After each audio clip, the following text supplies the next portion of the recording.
Welcome to another episode of People Pod. So, I want you to imagine something for a second. Think about a filmmaker who just made the movie of a generation. Right. They sweep the Oscars, they break the global box office, they basically define the culture for a solid 2 years. Right, the absolute peak of the mountain. Exactly. So what do they do for their next project? Do they take the studio's blank check and make a safe, guaranteed blockbuster sequel? Or do they take all that hard-won capital and, I don't know, risk it entirely on some weird experimental indie film? Yeah, it's the ultimate creative tightrope walk, because when you're looking down from that absolute summit, every single step you take in a new direction looks like a sheer cliff. It really does. And today, we're doing a deep dive into the anatomy of that exact maneuver, but in the music world. We're looking at Radical Optimism, the highly anticipated 2024 third studio album by English pop superstar Dua Lipa. And this is such a fascinating story because it's not just, a timeline of an album release. It's a real case study on managing impossible expectations. And the brutal mechanics of the modern pop charts, like what actually happens when a giant of the industry decides to just completely rewrite the rules of her own game. Which is exactly what she did. But, to truly understand the scale of that risk, we kind of have to look at the baseline first, right? We have to look at the massive shadow she was operating under with her previous album. Oh, absolutely. You cannot talk about Radical Optimism without talking about Future Nostalgia. Released in March 2020, which the timing of that alone is just historic. It's crazy to think about. It dropped literally the exact same week the entire world went into total lockdown. And if you look back at the cultural histories of that period, Future Nostalgia is widely credited with single-handedly reviving disco and dance pop for the 2020s. Right, which is such a bizarre paradox when you actually think about it. How so? Well, it's like the ultimate club soundtrack, but it came out during a time when literally nobody could legally go to a club. Oh, yeah, that's true. We were all just, dancing in our kitchens in sweatpants. Right, but that didn't stop it from becoming a total cultural reset. The stats on that album are just staggering. It won Best Pop Vocal Album at the Grammys, British Album of the Year at the Brit Awards. And obviously you have to mention Levitating. Oh, the absolute juggernaut that was Levitating. You could not escape that song for 2 years. No, literally. You couldn't go to the grocery store or open a social media app or just turn on the radio without hearing that bass line. It went RIA Diamond certified in the U.S., which means 10 million units sold. Exactly. And then, once the world finally opened back up, she took that immaculate, perfect disco sound on a 91-show world tour. 91 shows. That is grueling. It is. She spent most of 2022 just conquering the Americas, Europe, Oceania. She essentially owned the pop world with this airtight formula. But then we get to late 2023 and the tectonic plates start to shift a bit. In October, she pulls a move that's sort of become, a rite of passage for the modern pop star. The digital scorched earth strategy. Yes. She completely wipes her Instagram clean. Yeah. Which is the universal signal in the industry that the old era is dead and a new one is starting. Right. And she comes back with just one single photo. She's got this vibrant, newly dyed red hair, and the caption is just 2 words, "Miss me." It's a massive statement of intent, just a huge flex. It is a flex, but I have to push back here for a second. When you have a formula that handed you a diamond record and Grammys a formula that the public has explicitly proven they will buy in droves, isn't setting fire to that disco blueprint an incredibly dangerous career move? Yeah, it's arguably the most dangerous move you can make in the major label ecosystem. Because lightning rarely strikes twice, right? When an artist catches that kind of magic in a bottle, the label's default instinct is always, please just keep bottling it. Make Future Nostalgia Part 2, Part 3, Part 4. Exactly. But she took a completely different psychological approach to handle that immense pressure, and it's right there in the title of the new record, Radical Optimism. Which she actually got from her friend, right? A few years before the album even came out. Yeah, a friend introduced her to the concept, and she's described it as basically the ability to move through chaos gracefully. It's this stubborn belief that you can weather any storm. Oh, I like that. Right. It's about finding yourself in these hard situations, whether that's navigating a bad breakup or a vulnerable new beginning, or in her case, just overwhelming industry pressure, and actively choosing optimism, not letting the chaos break you. And you can literally see that philosophy on the album cover. It was shot by Tyrone LeBon, and it is such a striking image. Describe it for the listener because it really captures the whole vibe. Yeah, so you see Dua Lipa, And she's floating completely calmly in the middle of the ocean. The water is this deep, beautiful blue. But right near her, just breaking the surface and heading straight for her, is the very distinct fin of a shark. It's a brilliant visual metaphor. Yeah. Because that shark represents everything we were just talking about. It's the impossible, suffocating expectations of following up a generational album. The critics sharpening their knives. Yes. And the pressure of the charts, the label, the fans, and she's just floating there, completely unbothered, refusing to panic. She's being radically optimistic. Okay, so to survive this metaphorical shark, she has to change her frequency entirely. She explicitly leaves the disco ball behind. So where does she actually go, sonically? Well, she dives into the past, but it's a much grittier, less polished past. Leading up to the release, she kept describing the project as a psychedelic pop-infused tribute to UK rave culture. Okay. She spent a lot of time researching 1970s neo-psychedelia, 90s Britpop, and trip-hop. All right, we need to unpack that a bit because those are some heavy genre tags. For someone listening who doesn't, spend their weekends digging through dusty record crates in London, what does Britpop or trip-hop actually sound like compared to her disco stuff? That's a great question. So think about disco for a second.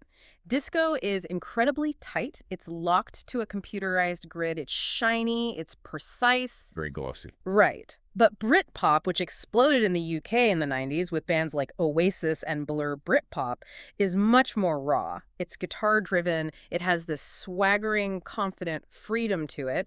It sounds like it's actually being played by real humans sweating in a room together. Okay, that makes sense. And trip-hop? Trip-hop basically takes hip-hop drum loops, but slows them way down and layers them with these atmospheric, moody, kind of dark synthesizers. So she wanted to capture that organic, underground energy of London, which is her hometown, instead of the super slick, studio-perfected sound of Los Angeles pop. But if you want a raw, live, human-sounding record, you can't just hire the exact same glossy pop producers you used last time, right? The personnel has to shift to match that vision. Oh, and shifted did. She brought in some heavy hitters from entirely different corners of the musical universe. Who did she get? The two most crucial collaborators were Kevin Parker, who is the founder and mastermind behind the psychedelic rock project Tame Impala, and Danny L. Harle, who is a producer deeply embedded in avant-garde electronic music and hyperpop. Wow, okay. Hyperpop being that super exaggerated, chaotic, almost metallic-sounding electronic music that's been huge online recently. Exactly. So she's basically mashing up a live psychedelic rock guy with a hyper-futuristic electronic guy. And they formed the core production team alongside some industry veterans like Ann Kirkpatrick and Andrew Wyatt. That is a wild combination. It is. And what's really revealing is when you actually open up the album's liner notes, Kevin Parker isn't just sitting behind a laptop, clicking a mouse to program some beats. No, the credits show him physically playing live bass, guitar, keyboards, percussion, and live drums across most of the album. And meanwhile, Danielle Harle is handling all those swirling synthesizers and the heavy drum programming. So it's this fascinating collision. You have the warmth and this slight imperfection of live psychedelic rock instrumentation smashing into this heavy electronic rave programming. But here's where I get kind of hung up on this strategy. That sounds like an incredible concept for an underground art project. Yeah. But Tame Impala isn't exactly known for churning out punchy 3-minute radio bangers. Right. So how does that actually translate into a massive pop single that can compete on the charts? Well, that tension between making an indie-leaning live instrument record and needing it to perform like a mainstream pop juggernaut, that tension is exactly what defined the album's rollout. Because they knew it was a risk. Exactly. Her team knew they couldn't just drop this weird psychedelic record out of the sky and expect people to get it instantly. They had to acclimatize the public to this new sound. Yeah. So they built this relentless, highly strategic 6-month hype machine. Starting in November 2023 with the lead single. Right. Houdini. Which was inescapable. I mean, the very first thing you hear on that track is that thick, groovy, almost menacing bass line. And it actually sounds like a real person plucking a bass guitar, not just a keyboard preset. Yeah, that is the Kevin Parker influence immediately front and center. It was a massive statement of intent, and commercially, it really worked. It hit #2 on the UK singles chart. Okay, pretty solid. But its performance in the US is what's really telling. It spent a staggering 17 weeks at #1 on the US Billboard Hot Dance Electronic Songs chart. 17 weeks, that's, what, over 4 months of just dominating that specific chart? Yeah, it became her second longest running #1 in that space. So they have this momentum, and they keep pushing. In February 2024, she drops the second single, Training Season. And she gives that one the biggest platform imaginable, right? Oh, yeah. She debuted it live by opening the 66th Annual Grammy Awards. She did this massive medley of Houdini, her Barbie movie hit Dance the Night, and Training Season. Which, you have to admit, takes a lot of nerve. Debuting a complex, brand new track on the Grammy stage while literally the entire music industry is sitting in the room watching you. It takes serious confidence. And then in April 2024, we get the third single, Illusion. Right, and the music video for that one drew some intense comparisons to Kylie Minogue. Specifically, her iconic 2003 video for Slow, like right down to the choreography and the swimming pool setting. Oh, it was a very deliberate reference. I mean, Kylie Minogue is basically the gold standard for transitioning gracefully through different eras of European dance pop. And Illusion kept the streak alive. It became the album's third consecutive top 10 entry in the UK, and it also hit the top of the US dance electronic chart. Okay, so the singles are hitting, but I have a major question about the pacing here. What's that? She releases Houdini in November 2023, right? But the actual album, Radical Optimism, doesn't hit streaming platforms until May 3rd, 2024. That is half a year later. We live in the TikTok era of instant gratification where artists routinely just drop surprise albums overnight. Yeah, the surprise drop is huge now. So is a 6-month rollout a masterclass in building traditional hype? Or is it just a dangerously outdated test of the public's attention span? It is genuinely one of the biggest debates in the modern music industry right now. A 6-month runway used to be the absolute standard for a blockbuster pop album. But today, algorithms cycle through trends in days, not months. Right, so 6-month rollout feels like a decade in internet time. Exactly. So to stop the public from getting distracted and moving on, her promotional machine had to run at a truly exhausting pace just to bridge that gap. Exhausting is definitely the word for it. I mean, the day after the album finally dropped, on May 4th, she's pulling double duty hosting and performing as the musical guest on Saturday Night Live. And she didn't even sleep after that. The very next day, she performs a surprise pop-up concert right in the middle of New York City's Times Square, just singing the new tracks to this massive crowd. And it didn't stop there.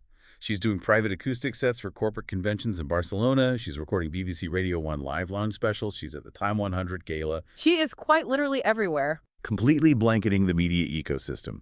All of this building toward her headlining slot. On the Pyramid stage at the legendary Glastonbury Festival in June 2024, plus she announced a world tour stretching all the way into December 2025. Yeah, they left absolutely nothing to chance on the marketing side. So the promotional machine has spared no expense. The singles have charted well. The entire world knows this album is coming. What actually happens when it finally drops?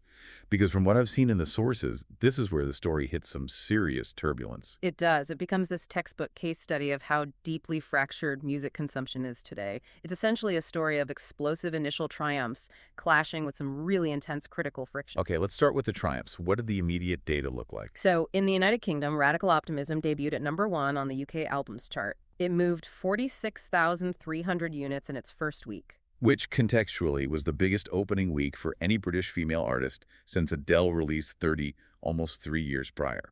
That puts Dua Lipa in an incredibly elite company. Unquestionably. And that European dominance didn't stop in the UK.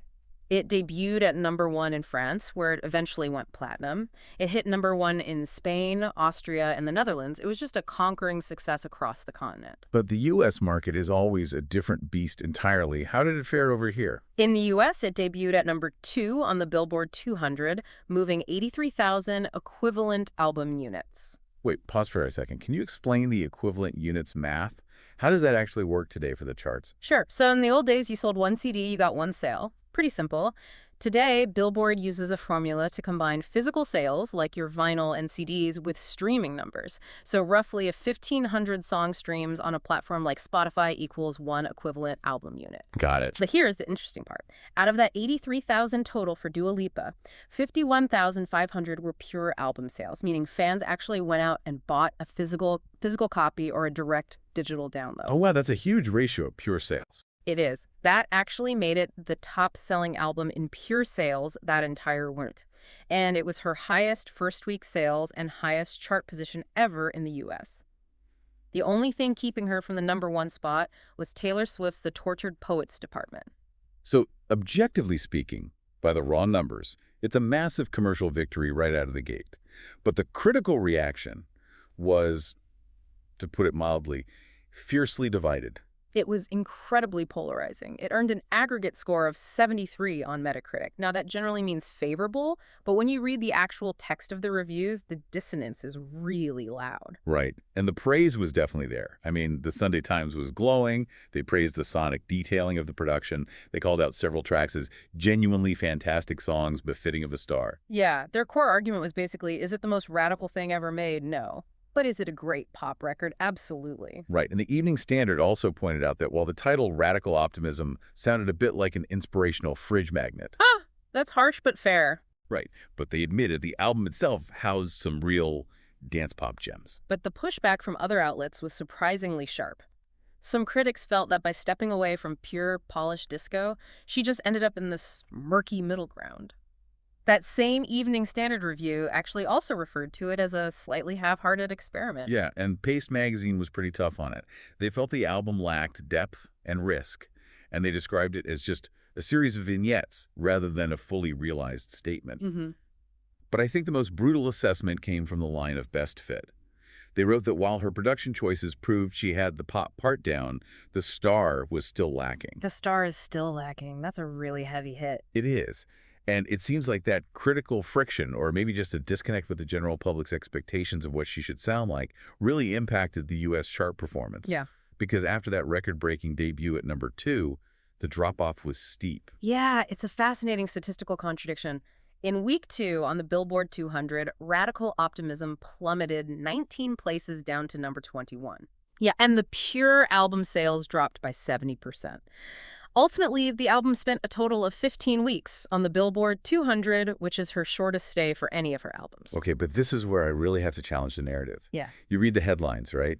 Critics are calling it an underwhelming experiment. It falls out of the top 20 in a week, and people online start whispering the word flop. Oh, the internet loves that word. They do. But looking at the streaming data from the sources, by May 2025, which is just 1 year after its release, the album crossed 2 billion streams on Spotify alone. 2 billion. Yep. So how do we reconcile a massive chart drop-off with billions of streams?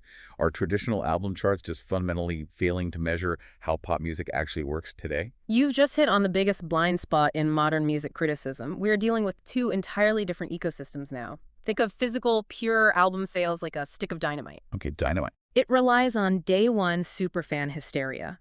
Fans rush to record stores to buy the exclusive vinyl on release week. It creates this massive explosion that puts you at the top of the Billboard chart. But a streaming hit, that operates completely differently. It's more like radioactive decay. Oh, that's a great way to put it. Right. It might not explode all at once, but it generates this quiet, relentless energy for years. That makes so much sense. It's the slow burn effect. Exactly. An album full of neo-psychedelic, mid-tempo dance grooves might not trigger that week 1 dynamite explosion, but it is perfectly engineered for the streaming algorithm. A 70% drop in physical sales looks terrible on paper, sure.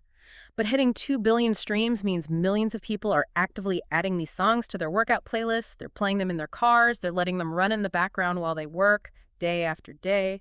It's just a slow, steady accumulation of cultural real estate. Right. And financial publications actually caught on to this faster than the music critics did. Analysts pointed out early on that fans shouldn't panic about the chart drop, stating the album was primed for exactly this kind of slow burn success. And I think we also can't ignore the context we started with, right? The inescapable shadow of future nostalgia. Oh, totally. A lot of those mixed reviews weren't really judging Radical Optimism for what it actually was. They were penalizing it for what it wasn't. They were comparing a nuanced, 90s-inspired live instrument record against a hyper-polished disco revival album that literally soundtracked a global pandemic. That is an unwinnable game of expectations. You can't compete with nostalgia. It really is unwinnable. Yeah. And that brings us full circle back to the philosophy she named the album after. By choosing Radical Optimism, Dua Lipa didn't try to recreate the past. She actively refused to make a safe, predictable future nostalgia part 2. Yeah, she successfully navigated the dreaded, difficult third album syndrome by just completely trusting her own creative evolution. She brought in indie producers, she swapped those computerized synths for live bass and Britpop swagger, and she fully committed to the pivot. She was the girl floating in the water, totally calm while the shark circled. Exactly. She knew that a slow burn is still a burn. And reaching 2 billion streams completely validates her choice. It proves she's not just a one-trick disco revivalist, she's a pop chameleon. She can absorb underground UK rave culture and just slowly weave it into global, inescapable hits. It's honestly a masterclass in playing the long game.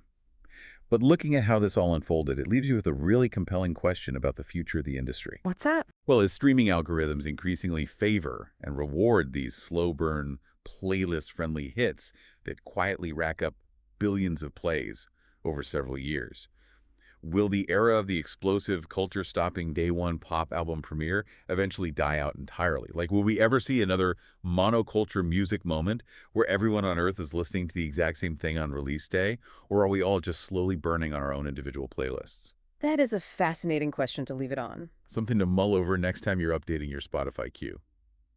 Thanks for listening to PP Pel Pod. Keep tuning in for more stories worth knowing.